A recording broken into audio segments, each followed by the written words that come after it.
Okay. To the competition. I'm storytelling about Betul Kasar. What's story about? You can tell me. Okay, a story about two beautiful daughters from Prabu Tabago. And Prabu Tabago is the leader of the whole kingdom. And Purbasari and Purbalala, dia berusaha. Mereka berdua berkekuasaan dan lalu Purbasari ini dikutuk oleh si Purbalala karena dia dipeluk oleh sang ayah Prabu Tabago untuk menjadi penguasa selanjutnya. Untuk selanjutnya Purbasari setelah dikutuk jadi jelek, dia diusir oleh sang kakak alias Purbalala. Dan Purbasari tinggal di hutan saat diusir. Dan di hutan, dia ini sering bermain dengan orang teman yang berada di hutan tersebut. Salah satu teman yang ada di hutan tersebut itu adalah seekor kera, tapi dia itu bisa berbicara dengan manusia. Dia punya kekuatan yang ajaib dan misterius. Kera ini namanya itu Lutung Kasarung. Di suatu hari, Lutung Kasarung ini memeditasi dan dia berdoa kepada Tuhan untuk menghilangkan keburukan yang ada dalam putri Purbasari. Dan di suatu malam, saat Lutung Kasarung berdoa, tercipta sebuah kolam akibat dari hentakan kakinya. Di kolam ini, airnya itu sangat bersih dan juga baunya harum sekali. Keesokan harinya, Lutung Kasarung menyuruh Princess Purbasari untuk nyemplung, mandi di danau tersebut. Tidak lama kemudian, setelah Purbasari mandi di danau, kulitnya ini berubah lagi menjadi bersih dan cerah. Dan setelah itu, Purbasari dan Lutung Kasarung kembali ke sana untuk merepetisi. Di sana, Lutung Kasarung ini menemani Purbasari, dan Purbasari ini malah setelah kembali ditantang oleh sang kakak Purbalala dalam sebuah kontes. Kontesnya itu Purbasari datang untuk memiliki seorang pendamping pria, istilahnya selir pria, di mana siapa yang selir prianya paling tampan, dia yang menang dan menjadi ratu. Sebenarnya Purbasari tidak ingin melakukan itu karena dia ini tidak punya kekuasaan. Namun karena si Purbalala memaksa, akhirnya Purbasari menuruti hal tersebut. Dan Purbalala akhirnya mengenalkan selir prianya yang bernama Indrajaya. Dimana Indrajaya ini terkenal dengan ketapanannya di seluruh wilayah Indonesia. Nah, tapi si Purbasari ini nggak punya selir pria.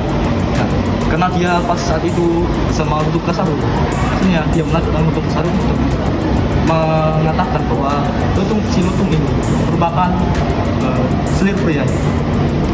Dan semuanya itu tertawa di wilayah masyarakat karena masa iya Lutung jadikan selir pria.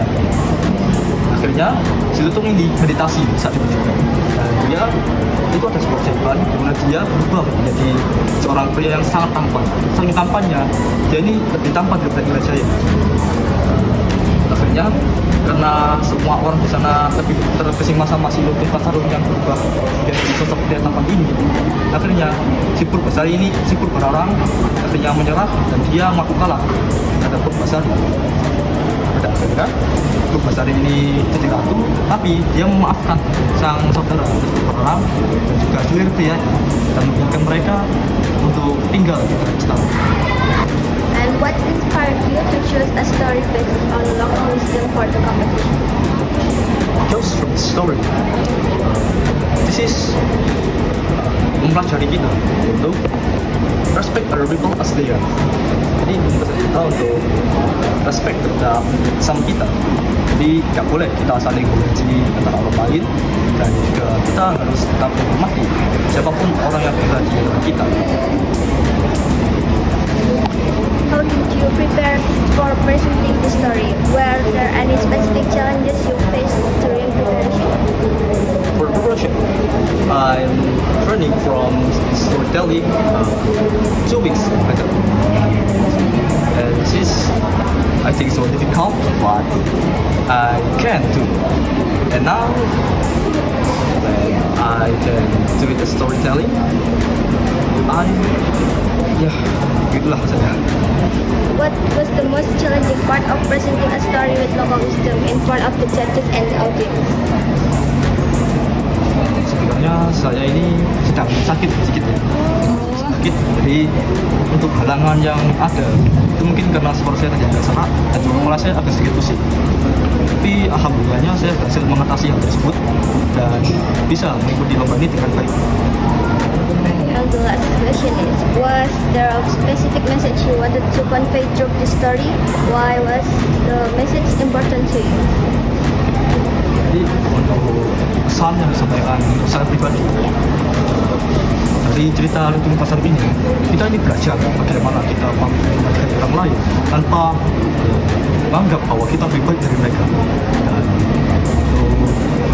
untuk tadi saya yang cerita ini, saya semua orang harus mencontoh bagaimana perilaku dari si Basari yang tetap memaafkan sang saudari, di mana dia tak membiarkan saudari yang tinggal di istana dan dia tak rendah hati dan tidak menyombongkan dirinya sendiri.